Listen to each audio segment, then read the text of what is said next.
ಉತ್ತರಾಧಿಕಾರಿ ಭಾಗ 41. ಪ್ಲೀಸ್ ನೀವು ನಮ್ಮ ಚಾನಲ್ಗೆ ಸಬ್ಸ್ಕ್ರೈಬ್ ಆಗಿಲ್ಲ ಅಂದರೆ ಸಬ್ಸ್ಕ್ರೈಬ್ ಆಗಿ ಪಕ್ಕದಲ್ಲಿ ಕಾಣೋ ಬೆಲ್ಲೈಕನ್ನ ಪ್ರೆಸ್ ಮಾಡಿ. ಅನಿತಾ ಏನು ಮಾಡುತ್ತಿದ್ದಾಳೆ ಎಂಬುದು ರವಿಚಂದ್ರನ್ಗೆ ಸ್ಪಷ್ಟವಾಗಿ ತಿಳಿದಿತ್ತು. ಕಳೆದ 24 ವರ್ಷಗಳಲ್ಲಿ 2 ವಿಚ್ಛೇದನಗಳನ್ನು ಪಡೆದ ನಂತರ ಅನಿತಾ ಪ್ರಸಿದ್ಧ ಹಾಗೂ ಪ್ರಭಾವಶಾಲಿ ಟೀ ಕಂಪನಿಯ ಮುಖ್ಯಸ್ಥನನ್ನು ಮದುವೆಯಾಗಿದ್ಲು.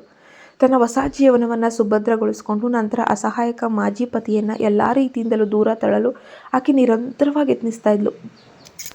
ಆಕೆ ರವಿಚಂದ್ರನ್ ಅವರನ್ನು ಇನ್ನಷ್ಟು ಅಸಹಾಯಕರನ್ನಾಗಿ ಬಾಯಿ ಮುಚ್ಚಿಸುವಂತಹ ತನಗೆ ಸಾಧ್ಯವಿರುವ ಎಲ್ಲ ನೀಚ ಮಾರ್ಗಗಳನ್ನು ಬಳಸಿದ್ಲು. ಈಗ ತನ್ನ ಮಗಳು ದೊಡ್ಡವಳಾಗಿ ಬೆಳೆದಿರುವುದರಿಂದ ಆಕೆ ತನ್ನ ಹೊಸ ಜೀವನದ ಬಾಗಿಲು ತಟ್ಟಬಹುದು ಅನ್ನೋ ಭೀತಿ ತಾಯಿಯನ್ನು ಕಾಡತೊಡಗಿತ್ತು. ಅದಕ್ಕಾಗಿ ಆಕೆಯನ್ನು ವಿದೇಶಕ್ಕೆ ಮದುವೆ ಮಾಡಿ ಕಳಿಸಿ ಶಾಶ್ವತವಾಗಿ ದೂರವಿಡಲು ಈಗಾಗಲೇ ಕುತಂತ್ರದ ಯೋಜನೆಯನ್ನು ಮಾತ್ರ ರೂಪಿಸಿದ್ಲು. ಕೊನೆಗೆ ರವಿಚಂದ್ರನ್ ಆಕ್ರೋಶದಿಂದ, ನನ್ನ ಮಗಳಿಗೆ ಯಾವ ಸತ್ಯವೂ ತಿಳಿದಿಲ್ಲ, ಆಕೆಗೆ ನಿನ್ನ ಪೂರ್ಣ ಹೆಸರು ಕೂಡ ತಿಳಿದಿಲ್ಲ, ನೀನು ಎಂದೋ ಸತ್ತು ಹೋಗಿದ್ದೀಯಾ ಎಂದೇ ಆಕೆ ಭಾವಿಸಿದ್ದಾಳೆ, ಆದ್ದರಿಂದ ಆಕೆ ನಿನ್ನ ದಾರಿಗೆ ಬರುತ್ತಾಳೆ ಎಂಬ ಭಯ ನಿನಗೆ ಬೇಡ ಅಂತ ಹೇಳಿದ್ರು. ಅದನ್ನು ಕೇಳಿದ ನಂತರ ಅನಿತಾ ನಿರಾಳತೆಯ ನಿಟ್ಟುಸಿರು ಬಿಟ್ಲು. ರವಿಚಂದ್ರನ್, ವಿಷಯಗಳು ಹಾಗೇ ಇರುವುದು ನಿಮಗೂ ಎಲ್ಲರಿಗೂ ಒಳ್ಳೆಯದು. ಇಲ್ಲದಿದ್ದರೆ ನೀವು ನನ್ನ ವಿರುದ್ಧ ಬರಲು ಯತ್ನಿಸಿ ನೀವೇ ತೊಂದರೆಗೆ ಸಿಲುಕಾಕೊಳ್ತೀನಿ ನೋಡಿ. ರವಿಚಂದ್ರನ್ ತೀವ್ರ ಕೋಪದಿಂದ ಕರೆಯನ್ನು ಕಟ್ ಮಾಡಿದ್ರು. ಅನಿತಾ ವ್ಯಂಗ್ಯವಾಗಿ ಮುಗುಳು ನಗುತ್ತಾ ಕಿಟಕಿಯಿಂದ ಹೊರಗೆ ನೋಡಿದ್ಲು. ಆಕೆಯ ಪಾಲಿಗೆ ವಿಷ್ಣುವರ್ಧನ್ ಮಾತ್ರವೇ ಏಕೈಕ ಮಗನಾಗಿದ್ದನು. ಆಕೆಯ ಕಹಿ ಹಿಂದಿನ ಜೀವನ, ಮಗಳು ನರಕಕ್ಕೆ ಹೋದರೂ ಆಕೆಗೆ ಚಿಂತೆ ಇರಲಿಲ್ಲ. ಅನಿತಾ ಮತ್ತೆ ರಮ್ಯ ಕೊಠಡಿಯತ್ತ ಹೆಜ್ಜೆ ಹಾಕ್ತಿದ್ದಾಗೆ ಆಕೆಯ ಸೆಲ್ ಫೋನ್ ಮತ್ತೆ ರಿಂಗ್ ಅನ್ನಿಸ್ತಿತ್ತು. ಪರದೆ ಮೇಲೆ ರವಿಚಂದ್ರನ್ ಅವರ ಸಂಖ್ಯೆಯನ್ನು ಕಂಡ ಆಕೆ ತೀವ್ರ ಕಿರಿಕಿರಿಗೊಂಡು ಕರೆ ಸ್ವೀಕರಿಸಿ, ನಿಜವಾಗಿಯೂ ನಿನ್ನ ಮಾನಸಿಕ ಸ್ಥಿತಿ ಸರಿ ಇಲ್ಲ ಅನಿಸುತ್ತೆ. ನಿನಗೆ ಇನ್ನೇನಾದರೂ ಹೇಳೋದಿದ್ರೆ ಈಗಲೇ ಹೇಳಿ ಮುಗಿಸು. ಇದಾದ ನಂತರ ನಾವು ಮತ್ತೆ ಮಾತನಾಡೋ ಅಗತ್ಯವೇ ಇಲ್ಲ. ನಿನಗೆ ಹಣದ ಅಭಾವವಿದ್ದರೆ ನನ್ನ ಧರ್ಮಛತ್ರಕ್ಕೆ ನೀಡುವಂತೆ ನಿನಗೂ ಒಂದಷ್ಟು ದಾನ ಮಾಡ್ತೀನಿ. ಹಿಂದಿನ ಒಬ್ಬ ಯೋಗ್ಯ ಮಾಜಿ ಪತಿಯಂತೆ ನಡೆದುಕೋ. ನೀನು ಜೀವಂತವಾಗಿದ್ದರೂ ಸತ್ತಂತೆ ಇರು. ಯಾಕಂದರೆ ನಿನ್ನ ಧ್ವನಿಯನ್ನು ಕೇಳೋದು ಸಹ ನನಗಿಷ್ಟ ಇಲ್ಲ. ಅನಿತಾ ಕೊನೆಗೂ ತನ್ನ ತಾಳ್ಮೆ ಕಳೆದುಕೊಂಡು ತೀಕ್ಷ್ಣವಾಗಿ ಚುಚ್ಚಿಬಿಟ್ಲು. ಅನಿತಾ, ನಾನು ನಿನಗೆ ಗದರಿಸಲು ಕರೆ ಏನು ಮಾಡಿಲ್ಲ, ಆದರೆ ನಿನ್ನ ಈ ಕ್ರೌರ್ಯಕ್ಕೆ ನೀನೇ ಮುಂದೊಂದು ದಿನ ವಿಷಾದಿಸ್ತೀಯ. ರವಿಚಂದ್ರನ್ ಅರ್ಧ ಬೇಡಿಕೊಳ್ಳುತ್ತಾ ಅರ್ಧ ಎಚ್ಚರಿಕೆ ನೀಡುತ್ತಾ, ನೀನು ನನ್ನ ಮಗಳನ್ನು ನೋಯಿಸಲು ಯತ್ನಿಸಬೇಡ. ನಿನ್ನಂತಹ ರಾಕ್ಷಸಿ ತಾಯಿಯಾಗಿ ಸಿಕ್ಕದ್ದು ಆಕೆಯ ದುರಾದೃಷ್ಟ. ನೀನೇನಾದರೂ ಮತ್ತೆ ನನ್ನ ಮಗಳ ಜೀವನದ ಜೊತೆ ಚೆಲ್ಲಾಟ ಆಡೋಕ್ಕೆ ಏನಾದರೂ ಯತ್ನ ಮಾಡಿದ್ರೆ ರವಿಚಂದ್ರನಾಗಿ ಇದು ನನ್ನ ಕೊನೆಯ ಕೆಲಸವಾದರೂ ಸರಿ, ನಿನ್ನ ಆ ಕಪ್ಪು ಭೂತಕಾಲವನ್ನು ಇಡೀ ಸಮಾಜದ ಎದುರು ಬೆತ್ತಲೆಗೊಳಿಸಿಬಿಡ್ತೇನೆ ಅಂತ ಹೇಳ್ತಾರೆ. ಇನ್ನೊಂದೆಡೆ ಆ ಭವ್ಯ ಮಹಲಿನಲ್ಲಿ ಕೃಷ್ಣವೇಣಿ 2ನೇ ಮಹಡಿಯ ಸ್ನಾನಗೃಹದಿಂದ ಹೊರಬಂದಾಗ ಬಾಗಿಲಿಗೆ ಹೊರಗೆ ನಿಂತಿದ್ದ ವಿಷ್ಣುವರ್ಧನ್ ಆಕೆಯ ಕಣ್ಣಿಗೆ ಬೀಳ್ತಾನೆ. ಆತ ತನ್ನ ಪ್ಯಾಂಟ್ ಜೇಬಿನಲ್ಲಿ ಒಂದು ಕೈಯನ್ನಿಟ್ಟುಕೊಂಡು ಆಕೆಗಾಗಿ ಕಾಯುತ್ತಿರುವಂತೆ ನಿಂತಿದ್ದ. ವಿಷ್ಣುವರ್ಧನ್ ತನ್ನ ಬೆರಳುಗಳ ನಡುವೆ ಅರ್ಧ ಉರಿತಿದ್ದ ಸಿಗರೇಟನ್ನು ಹಿಡಿದಿದ್ದನು. ಆತ ಉಬ್ಬುಗಂಟಾಕಿ ಆಕೆಯತ್ತ ತೀವ್ರವಾಗಿ ನೋಡ್ತಾನೆ. ಆತನ ಆ ಕಠಿಣ ನೋಟವನ್ನು ಕಂಡ ಕೃಷ್ಣವೇಣಿ ತೀವ್ರ ಕಂಗಾಲಾಗ್ತಾಳೆ. ಆತನನ್ನು ದಾಟಿ ಹೋಗಲು ಯತ್ನಿಸುತ್ತಾ, ನಾನೀಗ ಕೆಳಗೆ ಹೋಗ್ತಿದ್ದೀನಿ ಅಂತ ನಡುಗುವ ಧ್ವನಿಯಲ್ಲಿ ಹೇಳ್ತಾಳೆ. ಹೋಗಬೇಡ, ನಾನು ನಿನಗೆ ಒಂದು ಪ್ರಮುಖವಾದ ವಿಚಾರವನ್ನು ಹೇಳಬೇಕಂತಿದ್ದೀನಿ. ವಿಷ್ಣುವರ್ಧನ್ ಇದ್ದಕ್ಕಿದ್ದಂತೆ ತನ್ನ ವಿಶಾಲವಾದ ಕೈಯನ್ನು ಚಾಚಿ ಕೃಷ್ಣವೇಣಿಯ ಸಣ್ಣ ನಡುಕ್ತಿದ್ದ ಕೈಯನ್ನು ಬಿಗಿಯಾಗಿ ಹಿಡಿದುಕೊಳ್ತಾನೆ.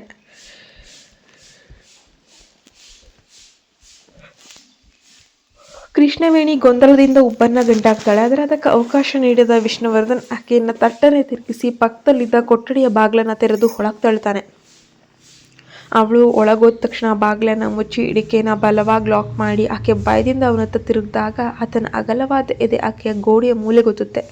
ಆ ಕೊಠಡಿಯಲ್ಲಿ ದೀಪಗಳು ಹರಿದು ಆ ಕತ್ತಲಲ್ಲಿ ಆತನ ತೆಳುವಾದ ತುಟಿಗಳು ಕೃಷ್ಣವೇಣಿಯ ಕಿವಿಯ ತೀರಾ ಹತ್ತಿರದಲ್ಲಿದ್ದವು. ಆತ ತನ್ನ ಶರ್ಟ್ನ ಮತ್ತೊಂದು ಗುಂಡಿಯನ್ನು ಬಿಚ್ಚುತ್ತಾ ತೀವ್ರವಾದ ಧ್ವನಿಯಲ್ಲಿ, ನಾನು ನಿನ್ನನ್ನು ಅಪಾರವಾಗಿ ಇಷ್ಟಪಟ್ಟಿದ್ದೀನಿ ಕೃಷ್ಣವೇಣಿ. ನಾನು ನಿನ್ನ ಈ ಸಣ್ಣ ಊರಿನ ಹೈಸ್ಕೂಲಿಗೆ ಬಂದದಿಂದ ನಿನ್ನನ್ನೇ ಪ್ರೀತಿಸ್ತಿದ್ದೀನಿ. ಅಂದು ನಾನು ಬಾಸ್ಕೆಟ್ಬಾಲ್ ಆಡ್ತಿದ್ದಾಗ ನೀನು ಮೂಲೆಯಲ್ಲಿ ನಿಂತು ನನ್ನನ್ನು ಇಣುಕಿ ನೋಡ್ತಿದ್ದು ನನಗೆ ಇಂದಿಗೂ ಕೂಡ ನೆನಪಿದೆ. ವಿಷ್ಣುವರ್ಧನ ಮಾತುಗಳನ್ನು ಕೇಳಿ ಕೃಷ್ಣವೇಣಿಗೆ ತಲೆಗೆ ಸಿಡ್ಲೇ ಬಡ್ದಂಗಾಯಿತು. ನಾನು ಹಾಗೇನು ಅಂತ ಆಕೆ ನಿರಾಕರಿಸಲು ಯತ್ನಿಸಿದ್ಲು. ಆದರೆ ಆತನ ನಿಕಟತೆಯಿಂದ ಆಕೆಗೆ ತೀವ್ರ ಮುಜುಗರ ಆಯಿತು. ಮೌನವಾಗಿ ನನ್ನ ಮಾತು ಕೇಳೋ. ವಿಷ್ಣುವರ್ಧನ್ ತನ್ನ ಬೆರಳನ್ನು ಆಕೆಯ ಮೃದುವಾದ ತುಟಿಗಳ ಮೇಲಿಟ್ಟು ಮೆಲ್ಲನೆ ಹೇಳ್ತಾನೆ. ನಾನು ನನ್ನ ಸ್ವಂತ ನಿರ್ಧಾರಗಳನ್ನು ತೆಗೆದುಕೊಳ್ಳಲು ಸ್ವತಂತ್ರನಾಗಿರದಿದ್ದಾಗ ನಾನು ಪ್ರೀತಿಸಿದ ಹುಡುಗಿಗೆ ಯಾವುದೇ ಭರವಸೆ ನೀಡಲು ಬಯಸಿರಲಿಲ್ಲ. ಆದರೆ ನಾನು ಸಂಪೂರ್ಣ ಸ್ವತಂತ್ರ ಅಂತ ನಾನು ತಿಳಿದಾಗ ನನ್ನದೇ ಆದ ರೀತಿಯಲ್ಲೂ ನಾನು ಪ್ರೀತಿಸಿದ ಹುಡುಗಿಯನ್ನು ಪ್ರತಿದಿನವೂ ಇನ್ನಷ್ಟು ಆಳವಾಗಿ ಪ್ರೀತಿಸೋಕೆ ಪ್ರಾರಂಭಿಸಿದೆ. ವಿಷ್ಣುವರ್ಧನ್ ಆ ಗಂಭೀರ ಹಾಗೂ ಭವ್ಯವಾದ ಮುಖಭಾವವನ್ನು ನೋಡಲು ಆಕೆಗೆ ಸಾಧ್ಯವೇ ಆಗಲಿಲ್ಲ. ಆ ಕತ್ತಲಿನಲ್ಲಿ ಆತನ ಗಂಭೀರ ಧ್ವನಿ, ಬೆಚ್ಚಗಿನ ಉಸಿರು ಮಾತ್ರ ಆಕೆಗೆ ತುಂಬ ಸ್ಪಷ್ಟವಾಗಿ ಕೇಳಿಸ್ತಾ ಇತ್ತು. ಆತ ಆಕೆಯತ್ತ ತಲೆಬಾಗಿ ಅತ್ಯಂತ ಮೃದುವಾಗಿ ಆಕೆಯ ತುಟಿಗಳನ್ನು ಸವಿಯತೊಡಗಿದ್ದ. ಜಗತ್ತಿನಲ್ಲಿ ಯಾವ ಹುಡುಗಿಗೆ ತಾನೇ ಇಂತಹ ನಿಷ್ಕಲ್ಮಶ ಭರವಸೆ ಇಷ್ಟವಾಗುವುದಿಲ್ಲ? ಯಾವುದೇ ಬಾಂಧವ್ಯದ ಆರಂಭದಲ್ಲಿ ಒಬ್ಬ ಹುಡುಗಿ ಆಶಿಸೋದು ಕೇವಲ ಸತ್ಯವಾದ ಪ್ರೀತಿ, ಭದ್ರತೆ ಮತ್ತು ಆತ್ಮೀಯ ವಾತ್ಸಲ್ಯವನ್ನು ಮಾತ್ರ. ವಿಷ್ಣುವರ್ಧನ್ ಅತ್ಯಂತ ಪ್ರಭಾವಶಾಲಿ ಕುಟುಂಬದ ವ್ಯಕ್ತಿಯಾಗಿದ್ದು, ಭವಿಷ್ಯದಲ್ಲಿ ಆತನನ್ನು ಮದುವೆಯಾಗುವ ಮಹಿಳೆ ಆತನ ಉನ್ನತ ಸ್ಥಾನಮಾನಕ್ಕೆ ಅರ್ಹಳಾಗಿರಬೇಕು ಎಂಬ ಕಟು ಸತ್ಯ ಕೃಷ್ಣವೇಣಿಗೆ ಮಾತ್ರ ಚೆನ್ನಾಗಿ ತಿಳಿದಿರುವಂತಹ ಸತ್ಯ. ದುರಾದೃಷ್ಟವಶಾತ್ ಆಕೆಗೆ ಅಂತಹ ಯಾವುದೇ ಶ್ರೀಮಂತ ಕುಟುಂಬದ ಹಿನ್ನೆಲೆ ಇರಲಿಲ್ಲ. ಆದ್ದರಿಂದ ಅವರ ಪ್ರೀತಿಯ ಆರಂಭದಲ್ಲೇ ಸೋಲಿನಲ್ಲಿ ಕೊನೆಗೊಳ್ಳುವ ವಿಧಿಯಂತಿತ್ತು. ಒಂದು ವೇಳೆ ಇದೇ ಪ್ರೇಮ ನಿವೇದನೆ ಹಾಗೂ ಭರವಸೆ ಕೆಲವು ವರ್ಷಗಳ ಹಿಂದೆ ಬಂದಿದ್ರೆ ಅದರ ಏಕೈಕ ಫಲಿತಾಂಶ ಬೇರ್ಪಡೆ ಮಾತ್ರ ಆಗ್ತಾಯಿತ್ತು. ಏಕೆಂದರೆ ಆಗ ಆತ ತನ್ನ ಹೆತ್ತವರ ಕಠಿಣ ನಿರ್ಧಾರಗಳನ್ನು ಪಾಲಿಸಬೇಕಾದ ವಯಸ್ಸಿನಲ್ಲಿದ್ದನು. ಆತನಿಗೆ ಸ್ವಂತ ನಿರ್ಧಾರ ತೆಗೆದುಕೊಳ್ಳುವ ಯಾವುದೇ ಸ್ವಾತಂತ್ರ್ಯವಿರಲಿಲ್ಲ. ಅಂದು ಅವರ ನಡುವೆ ಅನೇಕ ಜನರ ಹಸ್ತಕ್ಷೇಪ, ಅನಿಶ್ಚಿತತೆಗಳು ತುಂಬಿದ್ವು. ಹಾಗಿದ್ದರೆ ಅವರ ಆ ಪ್ರೀತಿ ಅವರಿಬ್ಬರನ್ನ ಇನ್ನಷ್ಟು ತೀವ್ರವಾಗಿ ನೋಯಿಸ್ತಿತ್ತೋ ಏನೋ. ಬಹುಶಃ ಅವರು ತಮ್ಮ ಪ್ರೀತಿಯನ್ನು ಸಮಾಜದಿಂದ ರಹಸ್ಯವಾಗಿ ಮುಂದುವರಿಸಬಹುದಾಗಿತ್ತೇನೋ. ಆದರೆ ಅಂತಹ ರಹಸ್ಯ ಪ್ರೀತಿಯ ಮನಸ್ಸನ್ನು ತೀವ್ರವಾಗಿ ದಂಡಿಸಿ ಬಿಡುತ್ತದೆ. ಆರಂಭದಲ್ಲಿ ಎಷ್ಟೇ ಪ್ರಬಲವಾಗಿದ್ದರೂ ವಾಸ್ತವದ ಕಠಿಣ ಪರಿಸ್ಥಿತಿಯು ಆ ಪ್ರೀತಿಯನ್ನು ತುಂಡು ತುಂಡಾಗಿ ಕತ್ತರಿಸಿ ಕೊನೆಗೆ ಸಂಬಂಧಕ್ಕೆ ಶರಣಾಗುವಂತೆ ಮಾಡ್ತಿತ್ತು. ಅಂತಿಮವಾಗಿ ಇಬ್ಬರು ಪರಸ್ಪರ ದೂರವಾಗಿ ಗಾಯಗೊಂಡ ಮನಸ್ಸುಗಳೊಂದಿಗೆ ಒಂಟಿಯಾಗಬೇಕಾಗ್ತಿತ್ತು. ಆ ಹೃದಯಗಳ ಆಳವಾದ ಗಾಯವನ್ನು ಮಾಯಿಸಲು ಎಷ್ಟು ಕಣ್ಣೀರು ಸುರಿಸಿದ್ರೂ ಸಾಲ್ತಾನೇ ಇರಲಿಲ್ಲ. ಆದರೆ ಇಂದಿನ ವಿಷ್ಣುವರ್ಧನ್ ಇಂದಿನ ಅಸಹಾಯಕ ಯುವಕನಾಗಿರಲಿಲ್ಲ. ಆತ ಈಗ ತೀವ್ರ ಶಕ್ತಿವಂತ, ಪ್ರಬುದ್ಧ ಹಾಗೂ ಅತ್ಯಂತ ಶಾಂತಚಿತ್ತನಾಗಿದ್ದನು. ಆತನ ದೃಢವಾದ ಕೈಗಳಲ್ಲಿ ಟಿ ಕಾರ್ಪೊರೇಷನ್ ಉದ್ಯಮ ಸಂಪೂರ್ಣವಾಗಿ ನೆಲೆ ನಿಂತಿತ್ತು. ಆದರೆ ಆತನಿಗೆ ಪ್ರತಿಯೊಂದು ವಿಷಯದ ಮೇಲೂ ಮತ್ತು ಯಾವುದೇ ಕ್ಷಣದಲ್ಲೂ ಕೂಡ ಯಾರ ಮೇಲಾದರೂ ಆದೇಶವನ್ನು ಚಲಾಯಿಸುವ ಪರಮಾಧಿಕಾರವಿತ್ತು. ಇದರರ್ಥ ಆತನ ಇಡೀ ಕುಟುಂಬವೇ ಈಗ ಆತನ ಸಾಮರ್ಥ್ಯದ ಮೇಲೆ ಅವಲಂಬಿತವಾಗಿತ್ತು. ಹೀಗಾಗಿ ಈಗ ನಿರ್ಧಾರ ಸಂಪೂರ್ಣವಾಗಿ ಆತನ ಕೈಯಲ್ಲೇ ಇತ್ತು. ಆತ ತನಗೆ ಇಷ್ಟವಾದ ಜೀವನ ಸಂಗಾತಿಯನ್ನು ಸ್ವತಂತ್ರವಾಗಿ ಆಯ್ಕೆ ಮಾಡಿಕೊಳ್ಳಬಹುದಾಗಿತ್ತು. ಧನ್ಯವಾದಗಳು. ಆ ಎರಡೂ ಮಾತುಗಳು ತನ್ನ ತುಟಿಗಳಿಂದ ಯಾಕೆ ಹೊರಬಂದವು ಎಂಬುದು ಕೃಷ್ಣವೇಣಿಗೆ ಮಾತ್ರ ಆ ಕ್ಷಣದಲ್ಲಿ ತಿಳಿಯಲೇ ಇಲ್ಲ. ಆಕೆ ನಡುಗುವ ಕೈಗಳಿಂದ ವಿಷ್ಣುವರ್ಧನತ್ತ ಮತ್ತೆ ತಬ್ಬಿಕೊಂಡು ಮುತ್ತಿಟ್ಲು. ಆದರೆ ಆಕೆ ಆತುರದ ಚಲನವಲನಗಳು ತೀವ್ರ ಅಲುಗಾಡುವ ಹಾಗೂ ವಿಕಾರವಾಗಿದ್ದವು. ಆಕೆಗೆ ತಿಳಿಯದೆಯೇ ಆಕೆಯ ಕಣ್ಣುಗಳಿಂದ ಕಣ್ಣೀರು ಧಾರಾಕಾರವಾಗಿ ಹರಿಯೋಕೆ ಅಂತ ಹೇಳಿ ಪ್ರಾರಂಭಿಸುತ್ತೆ.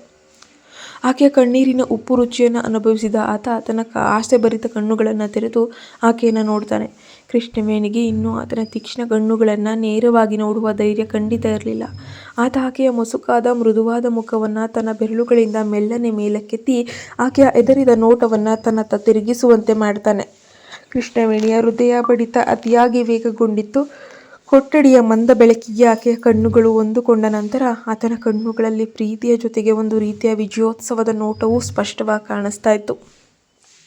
ಆತನ ಪ್ರಬುದ್ಧ ವ್ಯಕ್ತಿತ್ವ ಮತ್ತು ಶಕ್ತಿಯುತವಾದ ಮೋಡಿ ಯಾರನ್ನಾದರೂ ಸೆಳೆಯುವಂತಿತ್ತು. ಆತ ಆಕೆಯ ಕೆನ್ನೆಗೆ ಅತ್ಯಂತ ಆಪ್ತವಾಗಿ ಮುತ್ತಿಡುತ್ತಾ, "ನೀನು ಯಾಕೆ ಅಳ್ತಿದ್ಯಾ ಕೃಷ್ಣವೇಣಿ?" ಅಂತ ಮೆಲುಧ್ವನಿಯಲ್ಲಿ ಕೇಳ್ತಾನೆ.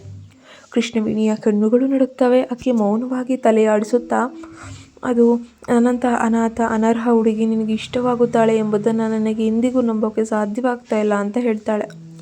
ತಾನು ಈ ಪ್ರೀತಿಗೆ ಅರ್ಹಳಲ್ಲ ಅಂತ ಆಕೆ ಭಾವಿಸಿದ್ಲು. ಅಪಾರವಾದ ಸಂತೋಷವು ಆಕೆ ಜೀವನದಲ್ಲಿ ಇದ್ದಕ್ಕಿದ್ದಂತೆ ಬಂದುದರಿಂದ ಇದೆಲ್ಲವೂ ಯಾವುದೋ ಸುಂದರ ಕನಸಿನಂತೆ ತೋರ್ತಾ ಇತ್ತು.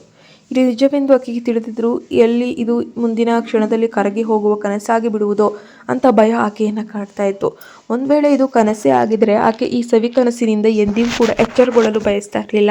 ಅಂತಹ ಅಪೂರ್ವ ಕನಸಿನಲ್ಲೇ ತನ್ನ ಪ್ರಾಣ ಹೋದರೂ ಆಕೆಗೆ ಯಾವುದೇ ವಿಷಾದ ಕೂಡ ಇರ್ತಾ ಇರಲಿಲ್ಲ.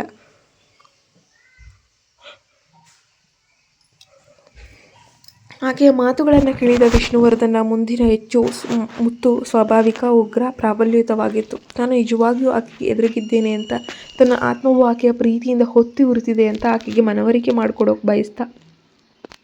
ಆತ ಎಂದಿನಂತೆ ತೀವ್ರ ಭಾವುಕನಾಗಿದ್ದನು. ಆತನ ಪ್ರೇಮಪೂರ್ವಕ ಮುತ್ತು ಸುದೀರ್ಘವಾಗಿ ಮುಂದುವರಿಯಿತು. ಆಕೆ ಮೃದುವಾಗಿ ನರಳುತ್ತಾ ಸಾಕು ಎನ್ನುವಂತೆ ತಲೆಯಾಡಿಸುವವರೆಗೂ ಆತ ಆಕೆಯನ್ನು ಬಿಡಲೇ ಇಲ್ಲ. ಕೃಷ್ಣವೇಣಿಗೆ ಆತನ ಆ ಉದ್ರೇಕವನ್ನು ತಡೆದುಕೊಳ್ಳಲು ಸಾಧ್ಯವೂ ಆಗಲಿಲ್ಲ. ವಿಷ್ಣುವರ್ಧನ್ ಆಕೆಯನ್ನು ಭಯಪಡಿಸಲು ಬಯಸದೆ ಆಕೆಯ ಮುತ್ತಿನಿಂದ ಪೀಡಿತವಾಗಿದ್ದ ಆಕೆ ಕೆಂಪಾದ ತುಟಿಗಳಿಗೆ ಸಾಂತ್ವನ ನೀಡುವಂತೆ ಅತ್ಯಂತ ಮೃದುವಾಗಿ ಅಂತಿಮ ಸ್ಪರ್ಶದೊಂದಿಗೆ ಹಿಂದೆ ಸರಿತಾನೆ.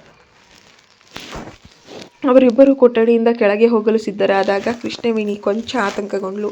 ಇಬ್ಬರು ಒಟ್ಟಿಗೆ ಕೆಳಗೆ ನಡೆದರೆ ಪಾರ್ಟಿಯಲ್ಲಿದ್ದ ಇತರರು ವಿನಾಕಾರಣ ಮಾತುಗಳನ್ನು ಕಟ್ಟುತ್ತಾರೆ ಎಂಬ ಭಯ ಆಕೆಗಿತ್ತು. ಹೀಗಾಗಿ ಆಕೆ ವಿಷ್ಣುವರ್ಧನ್ಗೆ 10 ನಿಮಿಷಗಳ ನಂತರ ಕೆಳಗೆ ಬರುವಂತೆ ವಿನಂತಿಸ್ತಾಳೆ. ವಿಷ್ಣುವರ್ಧನ್ ಈ ಸಣ್ಣ ವಿಷಯಗಳ ಬಗ್ಗೆ ಎಂದಿಗೂ ತಲೆ ಕೆಡಿಸ್ಕೊಳ್ತಾ ಇರಲಿಲ್ಲ. ಅವರ ಬಾಂಧವ್ಯವನ್ನು ಇಡೀ ಜಗತ್ತಿನ ಮುಂದೆ ಮುಕ್ತವಾಗಿಡಲು ಬಯಸ್ತಾನೆ. ಆದರೆ ಆಕೆಯ ಮನಸ್ಸಿನ ಆತಂಕವನ್ನು ಆತ ಗೌರವಿಸ್ತಾನೆ. ಕೃಷ್ಣವೇಣಿಯ ಜೀವನದಲ್ಲಿ ಯಾವುದೇ ಹೊಸ ತೊಂದರೆಗಳು ಬರಬಾರದು ಅಂತ ತಡೆಯೋಕೆ ಆತ ಆಕೆಯ ಬಯಕೆಯಂತೆ ನಡೆದುಕೊಳ್ಳಲು ಕೂಡ ಒಪ್ಕೊಳ್ತಾನೆ. ಕೃಷ್ಣವೇಣಿ ಮೆಲ್ಲನೆ ಮೆಟ್ಟಿಲುಗಳನ್ನು ಕೆಳಗೆ ಇಳಿದು ಬಂದಳು. ಮೊದಲು ತನಗೆ ಮಾತೃವಾತ್ಸಲ್ಯ ನೀಡಿದ ಶಿಕ್ಷಕಿ ರಘು ಮತ್ತು ಕಾವ್ಯಾಳಿಗೆ ಕೃತಜ್ಞತೆಯಿಂದ ವಿದಾಯ ಹೇಳ್ತಾಳೆ. ನಂತರ ಅಲ್ಲಿಯೇ ನಿಂತಿದ್ದಂತಹ ತನ್ನ ಕೆಲವೊಂದಷ್ಟು ಹಳೆಯ ಹಾಗೂ ಹೊಸ ಸಹಪಾಠಿಗಳಿಗೆ ಉಪಚಾರದ ವಿದಾಯವನ್ನು ತಿಳಿಸಿ ಕೊನೆಗೆ ಬಂಗಲೆಯ ಪಾರ್ಟಿಯಿಂದ ಹೊರ ನಡೀತಾಳೆ. ನಿಜವಾಗಿಯೂ ನೀನು ನಿನ್ನ ಜೊತೆ ನಡೆದುಕೊಂಡು ಬರುವುದು ನಿನಗಿಷ್ಟವಿಲ್ಲವೇ ಕೃಷ್ಣವೇಣಿ? ಪುಟ್ಟ ಮೊಲವೇ, ಆ ಕತ್ತಲ ಆದಿಯಲ್ಲಿ ಆ ದುಷ್ಟ ತೋಳ ಎಲ್ಲಿದ್ದರೂ ಬಂದು ನಿನ್ನನ್ನು ಹಿಡಿದುಕೊಳ್ಳಬಹುದು ಎಂಬ ಭಯ ನಿನಗಿಲ್ಲವೇ? ಕಾವ್ಯ ಬಾಗಿಲಿನವರೆಗೂ ಜೊತೆಯಾಗಿ ನಡೆಯುತ್ತಾ ಆಕೆಯನ್ನು ತರಲೆಯಾಗಿ ಕೀಟಲೆ ಮಾಡಿದ್ಲು. ಸರಿ ಸರಿ, ನನಗೆಲ್ಲ ಅರ್ಥ ಆಯ್ತು ಬಿಡು. ಕಾವ್ಯ ತನ್ನ ಉಬ್ಬುಗಳನ್ನು ಮೇಲಕ್ಕೆತ್ತಿ ಅರ್ಥಗರ್ಭಿತವಾಗಿ ನಕ್ಕಾಗ ಕೃಷ್ಣವೇಣಿಯ ಮುಖ ಮುಜುಗರ ಮತ್ತು ನಾಚಿಕೀಯವಾಗಿ ಕೆಂಪಾಗೋಯಿತು. ಇನ್ನೊಂದೆಡೆ ವಿಷ್ಣುವರ್ಧನ್ ಆ ಬಂಗಲೆಯ 2ನೇ ಮಹಡಿಯ ಗ್ಯಾಲರಿಯಲ್ಲಿ ನಿಂತಿದ್ದನು. ಕೃಷ್ಣವೇಣಿ ಒಂಟಿಯಾಗಿ ಹೊರಟು ಹೋಗುವುದನ್ನು ನೋಡುತ್ತಾ ಆತ ಹಲ್ಲನ್ನು ಕಚ್ಚಿಕೊಳ್ಳುತ್ತಾ ಉಬ್ಬು ಗಂಟಾಗ್ತಾನೆ. ತನ್ನ ಕೈಗಡಿಯಾರದಲ್ಲಿ ಸಮಯವನ್ನು ಪರಿಶೀಲಿಸ್ತಾನೆ. ಆತ ಕೇಳಿಕೊಂಡದ್ದೇ ಪೂರೈಕೆಯಾಗಬೇಕಾದದ್ದು 10 ನಿಮಿಷಗಳು. ತಾಳ್ಮೆಯಿಂದ ಕಾಯ್ತಾನೆ. 10 ನಿಮಿಷಗಳಲ್ಲಿ ಮುಗಿಯುತ್ತಿದ್ದಂತೆಯೇ ಆತ ಗಂಭೀರವಾಗಿ ಕೆಳಗೆ ಬರ್ತಾನೆ. ಶಿಕ್ಷಕಿ ರಘು ಅವರಿಗೆ ಗೌರವಪೂರ್ವಕವಾಗಿ ವಿದಾಯ ಹೇಳಿ ಅವರನ್ನು ಸುರಕ್ಷಿತವಾಗಿ ಮನೆಗೆ ತಲುಪಿಸಲು ತನ್ನದೇ ಕಾರು ಮತ್ತು ಚಾಲಕನನ್ನು ವ್ಯವಸ್ಥೆಗೊಳಿಸ್ತಾನೆ. ಎಲ್ಲವೂ ಸುಸೂತ್ರವಾಗಿ ಮುಗಿದ ನಂತರ ಆತ ತನ್ನ ಕಾರನ್ನು ಚಾಲನೆ ಮಾಡಲು ಸಿದ್ಧಗೊಳಿಸ್ತಾನೆ. ಪಾರ್ಟಿಯಲ್ಲಿದ್ದ ಅನೇಕ ಉನ್ನತ ಮಹಿಳೆಯರು ಆತನ ಬಳಿ ಬಂದು ಮಾತನಾಡಲು ತೀವ್ರ ಉತ್ಸಾಹಕರಾಗಿದ್ದರು. ಕನಿಷ್ಠ 10 ಹಸ್ತಲಾಗವ ಸಂಕ್ಷಿಪ್ತ ಪರಿಚಯ ಮತ್ತು ಆತನ ವೈಯಕ್ತಿಕ ಫೋನ್ ಸಂಖ್ಯೆ ಸಿಕ್ಕರೂ ಕೂಡ ಸಾಕು ಅಂತ ಭಾವಿಸಿದ್ದವರು. ಆದರೆ ವಿಷ್ಣುವರ್ಧನ್ ಕಠಿಣ ಭಂಗಿ ಹಾಗೂ ಪ್ರಭಾವಶಾಲಿ ವ್ಯಕ್ತಿತ್ವ ಎಷ್ಟು ಗಂಭೀರವಾಗಿತ್ತು ಅಂದರೆ ಯಾರೊಬ್ಬರೂ ಆತನ ಬಳಿ ಸುಳಿಯಲು ಧೈರ್ಯ ಮಾಡಲಿಲ್ಲ ಅಥವಾ ಫೋನ್ ನಂಬರ್ ಕೇಳುವಂಥದ್ದು ಇಲ್ಲ. ಆತನ ಐಷಾರಾಮಿ ರೇಂಜ್ ರೋವರ್ ಕಾರು ಬಂಗಲೆಯ ಬೃಹತ್ ಗೇಟ್ನಿಂದ ಕೆಲವು 100 ಮೀಟರ್ ದೂರದ ಕತ್ತಲ ರಸ್ತೆಯಲ್ಲಿ ನಡೆದುಕೊಂಡು ಹೋಗ್ತಿದ್ದಾಗ ಹಿಂದಿನಿಂದ ಒಂದು ಪ್ರಕಾಶಮಾನ ಕಾರು ತನ್ನತ್ತ ಬರುತ್ತಿರುವುದನ್ನು ಕಂಡು ಕಾರು ಆಕೆಯ ಪಕ್ಕದಲ್ಲೇ ಬಂದು ನಿಂತು ಸದ್ದಿಲ್ಲದನ್ನು ನೋಡ್ತಾಳೆ. ಕಾರಿನಿಂದ ಇಳಿದು ವಿಷ್ಣುವರ್ಧನ್ ಕೃಷ್ಣವೇಣಿಗೆ ಯಾವುದೇ ತೊಂದರೆಯಾಗದಂತೆ ತಾನೇ ಖುದ್ದಾಗಿ ಕಾರಿನ ಬಾಗಿಲನ್ನು ತೆರೀತಾನೆ. ಆತ ಆಕೆ ಕಾರಿನೊಳಗೆ ಕುಳಿತುಕೊಳ್ಳಲು ಸಹಾಯ ಮಾಡ್ತಾನೆ. ಕಾರಿನ ಮೇಲ್ಭಾಗಕ್ಕೆ ಆಕೆಯ ತಲೆ ಡಿಕ್ಕಿಯಾಗದಂತೆ ತನ್ನ ದೊಡ್ಡ ಕೈಗಳನ್ನು ಆಕೆಯ ಸೊಂಟ ಮತ್ತು ತಲೆಯ ಭಾಗಕ್ಕೆ ಜಾಗರೂಕತೆಯಿಂದ ಇರಿಸ್ತಾನೆ. ಆತ ಆಕೆಯನ್ನು ತೀರಾ ಮುದ್ದಾಗಿ ಚಿಕ್ಕ ಹುಡುಗಿಯಂತೆ ಮುತುವರ್ಜಿಯಿಂದ ನೋಡ್ಕೊಳ್ತಿದ್ದನು. ಆಕೆ ಆಸನದಲ್ಲಿ ಕುಳಿತ ನಂತರ ಕೃತಜ್ಞತೆಯಿಂದ ಆತನತ್ತ ನೋಡ್ತಾಳೆ. ವಿಷ್ಣುವರ್ಧನ್ ಕಾರಿನ ಹೊರಗೆ ತನ್ನ ಉದ್ದವಾದ ಕಾಲುಗಳು ಮತ್ತು ಪರಿಪೂರ್ಣ ವ್ಯಕ್ತಿತ್ವದೊಂದಿಗೆ ರಾಜಸಿಕವಾಗಿ ನಿಂತಿದ್ದ. ಆತ ಆಕೆಯತ್ತ ಕೊಂಚ ತಲೆಬಾಗಿ ಆಕೆಯ ತಲೆಯ ಹಿಂಭಾಗದಲ್ಲಿ ಬೆರಳುಗಳನ್ನಿಟ್ಟು ಆಕೆಯ ತುಟಿಗಳಿಗೆ ಅತ್ಯಂತ ಆಪ್ತವಾಗಿ ಮುತ್ತಿಡ್ತಾನೆ. ಹೋ, ಆತ ಎಲ್ಲರ ಎದುರು ಹೀಗೆ ಮಾಡುತ್ತಾನಲ್ಲ ಅಂತ ಕೃಷ್ಣವೇಣಿ ತನ್ನ ಕಣ್ಣುಗಳನ್ನು ಮುಚ್ಚಿಕೊಂಡು ಆತನ ಪ್ರೇಮಪೂರ್ವಕ ಸ್ಪರ್ಶವನ್ನು ಸ್ವೀಕರಿಸ್ತಾಳೆ. ಮುತ್ತಿನ ನಂತರ ವಿಷ್ಣುವರ್ಧನ್ ಕಾರಿನ ಸುತ್ತಲೂ ಒಂದು ಚಾಲಕನ ಸೀಟಿಯಲ್ಲಿ ಕುಳಿತುಕೊಳ್ತಾನೆ. ಬಾಗಿಲು ಮುಚ್ಚಿ ಕಾರನ್ನು ವೇಗವಾಗಿ ಮುನ್ನಡೆಸ್ತಾನೆ. ಆತ ಒಂದು ಕೈಯಿಂದ ಸ್ಟೇರಿಂಗ್ ಚಕ್ರವನ್ನು ಅತ್ಯಂತ ಕೌಶಲ್ಯದಿಂದ ತಿರುಗಿಸಿದ್ರೆ ಇನ್ನೊಂದು ಕೈಯಿಂದ ಕೃಷ್ಣವೇಣಿಯ ಸಣ್ಣ ಕೈಯನ್ನು ಬಿಗಿಯಾಗಿ ಹಿಡಿದುಕೊಳ್ತಾನೆ. ಆ ಇಡೀ ಪ್ರಯಾಣದ ದಾರಿಯುದ್ದಕ್ಕೂ ಕೂಡ ಅವರಿಬ್ಬರು ಯಾವುದೇ ಮಾತುಗಳನ್ನು ಆಡಲೇ ಇಲ್ಲ. ಕೃಷ್ಣವೇಣಿಗೆ ಆತನ ಅಂಗೈಯಿಂದ ಹೊರಹೊಮ್ಮುತ್ತಿದ್ದಂಥ ಆಸರೆಯ ಬಿಸಿ ಸ್ಪಷ್ಟವಾಗಿ ಅನುಭವಕ್ಕೆ ಬರ್ತಾ ಇತ್ತು. ಪ್ರತಿಯೊಂದು ಸಿಗ್ನಲ್ನಲ್ಲಿ ಕಾರು ನಿಂತಾಗಲೂ ಕೂಡ ಆಕೆ ಹೃದಯದ ಬಡಿತ ವೇಗಗೊಳ್ತಿತ್ತು. ಇದೆಲ್ಲ ನಿಜವಾಗಿಯೂ ನಡೀತಿದ್ದಂತೆ ಆಕೆ ಕೇವಲ ಮುಂದೆ ನೋಡುತ್ತಾ ಆಲೋಚಿಸ್ತಿದ್ಲು. ಬಹಳ ಸಮಯದ ನಂತರ ಕಾರು ಅಂತಿಮವಾಗಿ ಆಕೆಯ ವಸತಿ ಸಮುಚ್ಚಯದ ಪ್ರದೇಶದ ತಲುಪಿದಾಗ ಆಕೆ ಕೊನೆಗೂ ನೆಮ್ಮದಿಯ ನಿಟ್ಟುಸಿರನ್ನು ಬಿಟ್ಲು. ವಿಷ್ಣುವರ್ಧನ್ ಕಾರನ್ನು ಆಕೆಯ ಕಟ್ಟಡದ ಪ್ರಮುಖ ಪ್ರವೇಶ ದ್ವಾರದ ಬಳಿ ತಂದು ನಿಲ್ಲಿಸ್ತಾನೆ. ಆತನಿಗೆ ಆಕೆಯನ್ನು ಕಳಿಸಿಕೊಡಲು ಮನಸ್ಸೇ ಇರಲಿಲ್ಲ. ಆಕೆಯಿಂದ ದೂರವಿರುವ ಪ್ರತಿಯೊಂದು ಕ್ಷಣವೂ ಆತನಿಗೆ ಒಂದು ರೀತಿಯ ತೀವ್ರ ಹಿಂಸೆಯಂತೆ ಭಾಸವಾಗೋಕ್ಕೆ ಶುರುವಾಗುತ್ತೆ.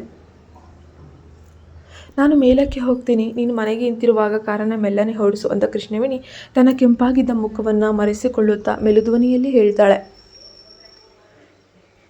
ಅಯ್ಯೋ, ಇಷ್ಟು ಬೇಗ ಹೋಗಬೇಡ. ವಿಷ್ಣುವರ್ಧನ ದೊಡ್ಡ ಕೈ ಆಕೆಯ ಸಣ್ಣ ಬೆರಳುಗಳನ್ನು ಬಿಡಿಸಲು ಬಿಡದೇ ಇಲ್ಲ. ಕಾರಿನ ಒಳಗೆ ತೀವ್ರವಾದ ಕತ್ತಲಿತ್ತು. ಆಕೆಗೆ ಮತ್ತಷ್ಟು ಮುಜುಗರವಾಗಬಾರದು ಎಂಬ ಕಾರಣಕ್ಕೆ ಆತ ಕಾರಿನ ಒಳಗಿನ ದೀಪಗಳನ್ನು ಬೆಳಗಿಸಿರಲಿಲ್ಲ. ಕೃಷ್ಣವೇಣಿಯ ಹೃದಯದ ಬಡಿತ ಅತಿಯಾಗಿ ವೇಗಗೊಳ್ಳುತ್ತೆ. ಇಷ್ಟೊತ್ತಿನಲ್ಲಿ ಮೇಲಕ್ಕೆ ಹೋಗದೆ ಇನ್ನೇನು ಮಾಡುವುದು? ಆಕೆಗೆ ಇಂತಹ ನಿಕಟವಾದ ಸನ್ನಿವೇಶಗಳಲ್ಲಿ ಯಾವುದೇ ಪೂರ್ವ ಅನುಭವ ಇರಲಿಲ್ಲ.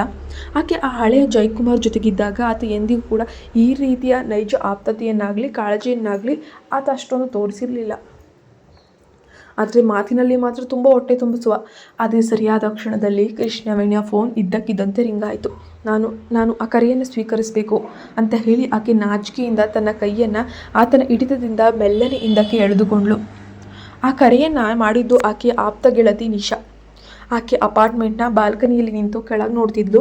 ಕೃಷ್ಣವೇಣಿ ಕೆಳಗೊಂದು ಐಷಾರಾಮಿ ಕಾರ್ ಬಂದು ನಿಂತಿರೋದು ನನಗೆ ಕಾಣಿಸ್ತಿದೆ. ಆ ಕಾರಿನ ವಿಂಡೋ ಶೀಲ್ಡ್ ಮೂಲಕ ಒಳಗಿರುವಂಥ ಒಂದು ಸಣ್ಣ ನೆರಳು ಕಾಣಿಸ್ತಿದೆ.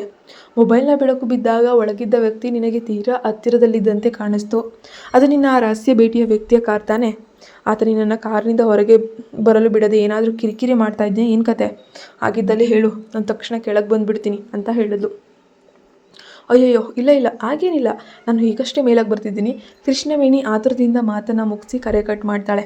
ನಂತರ ಕಾರ್ನಲ್ಲಿದ್ದ ವಿಷ್ಣುವರ್ಧನ್ ಅತ್ತ ನೋಡಿ ವಿದಾಯವನದ ಸೂಚನೆಯಾಗಿ ತಲೆ ಆಡಿಸ್ತಾಳೆ. ಆಕೆ ಆತುರದಿಂದ ಬಾಗಿಲು ತೆರೆದು ಕೊಂಚ ಆತಂಕ ಹಾಗೂ ಅತಿಯಾದ ನಾಚಿಕೆಯಿಂದ ಕಾರ್ನಿಂದ ಕೆಳಗಿಳಿದು ಅಪಾರ್ಟ್ಮೆಂಟ್ನತ್ತ ಹೊರಡ್ತಾಳೆ. ಇತ್ತ ಕೃಷ್ಣ ಹೌಸ್ ಮಹಲ್ನಲ್ಲಿ ವಿಷ್ಣುವರ್ಧನ ಮಕ್ಕಳಾದ ಆದಿತ್ಯ ಮತ್ತು ಮೇಘ ಸೋಫಾದಲ್ಲಿ ಕುಳಿತು ಆ ದಿನ ಎಂದಿಗಿಂತ ತೀರಾ ಬೇಗನೆ ಮನೆಗೆ ಬಂದಿದ್ದ ತಮ್ಮ ತಂದೆಯನ್ನು ಆಶ್ಚರ್ಯದಿಂದ ನೋಡ್ತಾರೆ. ಅವರ ತಂದೆ ಸದಾ ಇರ್ತಿದ್ದ ಗಂಭೀರ ಮುಖಭಾವದ ಬದಲಾಗಿ ಅತ್ಯಂತ ಪ್ರಸನ್ನ ಅಪರೂಪದ ಸಂತದ ಮನಸ್ಥಿತಿಯಲ್ಲಿದ್ದರು. ವಿಷ್ಣುವರ್ಧನ್ ಸೋಫಾದ ಅಂಚಿನಲ್ಲಿ ಕುಳಿತು ತನ್ನ ಮೊಬೈಲ್ ಫೋನನ್ನು ಹಿಡಿದು ಕೃಷ್ಣವೇಣಿಗೆ ಮೆಸೇಜ್ ಮಾಡೋಕೆ ಪ್ರಾರಂಭಿಸ್ತಾನೆ. ಇನ್ನೂ ನಿದ್ರೆ ಮಾಡಿಲ್ವೇ ಅಂತ ಆತ ಸಂದೇಶವನ್ನು ಕೂಡ ಕಳುಹಿಸ್ಕೊಡ್ತಾನೆ. ತಂದೆಯ ಮುಖದಲ್ಲಿ ಮೂಡಿದ ಅಪರೂಪದ ಸೌಮ್ಯ ಪ್ರೀತಿಯ ಮುಖಭಾವವನ್ನು ಕಂಡು ಆದಿತ್ಯನಿಗೆ ದೆವ್ವ ಹಿಡಿದಿದೆಯೇ ಎಂಬಂತೆ ಭಾಸವಾಗುತ್ತೆ. ಏನು ಆಶ್ಚರ್ಯ ಇದು, ಸೂರ್ಯ ಪಶ್ಚಿಮದಲ್ಲಿದ್ದಾನಾ ಏನು ಎಂದು ಆತ ಮನಸ್ಸಿನಲ್ಲೇ ಅಂದುಕೊಳ್ತಾನೆ. ಅಪ್ಪ, ನೀವು ಏನು ಮಾಡ್ತಿದ್ರಿ ಅಂತ ಆದಿತ್ಯ ಮೆಲ್ಲನೆ ಕೇಳ್ತಾನೆ. ವಿಷ್ಣುವರ್ಧನ್ ತನ್ನ ಮಗನ ಪ್ರಶ್ನೆಯನ್ನು ಸಂಪೂರ್ಣವಾಗಿ ನಿರ್ಲಕ್ಷಿಸಿ ಫೋನಲ್ಲಿ ಕೃಷ್ಣವೇಣಿಯ ಉತ್ತರಕ್ಕಾಗಿ ಕಾಯ್ತಿದ್ದಾನೆ. ಆತ ಕೃಷ್ಣವೇಣಿಯಿಂದ ತಕ್ಷಣವೇ ಉತ್ತರ ಬಂತು, ನನಗೆ ಇನ್ನೂ ನಿದ್ದೆ ಬರ್ತಿಲ್ಲ. ನಿಮಗೆ ನಿದ್ದೆ ಬಂದಿಲ್ವೇ? ನನಗೂ ನಿದ್ದೆ ಬರ್ತಿಲ್ಲ ಅಂತ ಆತ ತಕ್ಷಣವೇ ಬರೆದು ಕಳಿಸ್ತಾನೆ. ಅದರ ನಂತರ ಇಬ್ಬರ ನಡುವೆ ಕೆಲ ಕ್ಷಣಗಳ ಕಾಲ ಮೌನ ಆವರಿಸುತ್ತೆ. ಫೋನ್ನಲ್ಲಿ ಯಾವುದೇ ಹೊಸ ಸಂದೇಶಗಳು ಬರಲಿಲ್ಲ. ಕೃಷ್ಣವೇಣಿಗೆ ತೀವ್ರ ಮುಜುಗರದಿಂದ ಮುಂದೆ ಇನ್ನೇನು ಬರೆಯಬೇಕೆಂಬುದು ತಿಳಿಯದೆ ತಬ್ಬಿಬ್ಬಾಗಿ ಹೋಗ್ತಾಳೆ. ಆದರೆ ವಿಷ್ಣುವರ್ಧನ್ ಇನ್ನೂ ತಡ ಮಾಡಲು ಇಷ್ಟ ಇರಲಿಲ್ಲ. ಆತ ಅವರ ಬಾಂಧವ್ಯವನ್ನು ತಕ್ಷಣವೇ ಅಧಿಕೃತವಾಗಿ ದೃಢೀಕರಿಸಲು ಬಯಸ್ತಾನೆ. ಆತ ತನ್ನ ಉದ್ವೇಗವನ್ನು ನಿಯಂತ್ರಿಸಿಕೊಳ್ಳುತ್ತಾ ಪ್ರತಿಯೊಂದು ಅಕ್ಷರವನ್ನು ಅತ್ಯಂತ ಭರವಸೆಯಿಂದ ಟೈಪ್ ಮಾಡ್ತಾನೆ. ಇನ್ನು ಮುಂದೆ ನೀನು ಕೇವಲ ಸರಿ ಎಂದು ತಲೆ ಆಡಿಸಿದ್ರೆ ಸಾಕು. ಮುಂದಿನ ಯಾವುದೇ ಕ್ಷಣದಲ್ಲಾದರೂ ನಾನು ನಿನ್ನ ಧರ್ಮಪತಿಯಾಗಲು ಸಂಪೂರ್ಣವಾಗಿ ಸಿದ್ಧನಿದ್ದೇನೆ. ಆತ ಅದ್ಭುತ ಪ್ರೇಮಪೂರ್ವಕ ಸಂದೇಶವನ್ನು ಒಮ್ಮೆ ಪರಿಶೀಲಿಸಿ ಎಚ್ಚರಿಕೆಯಿಂದ ಆಕೆ ಫೋನ್ಗೆ ಕಳುಹಿಸ್ಕೊಡ್ತಾನೆ. ಮುಂದಿನ ಭಾಗದಲ್ಲಿ ಏನಾಗುತ್ತೆ ನೋಡೋಣ. ಅವರಿಬ್ಬರು ಮದುವೆ ಆಗ್ತಾರಾ ಇಲ್ವಾ? ಅವಳ ಕಹಿ ಘಟನೆಗಳು ಗೊತ್ತಾಗುತ್ತಾ? ಅವಳು ತನ್ನ ಯಾವುದೋ ಒಬ್ಬ ಉದ್ಯಮಿಗೆ ಮಕ್ಕಳನ್ನು ಎತ್ತು ಕೊಟ್ಟಿದೆ ಅಂತ ಹೇಳ್ತಾಳಾ ಇಲ್ವಾ? ನೋಡೋಣ ಮುಂದಿನ ಭಾಗದಲ್ಲಿ.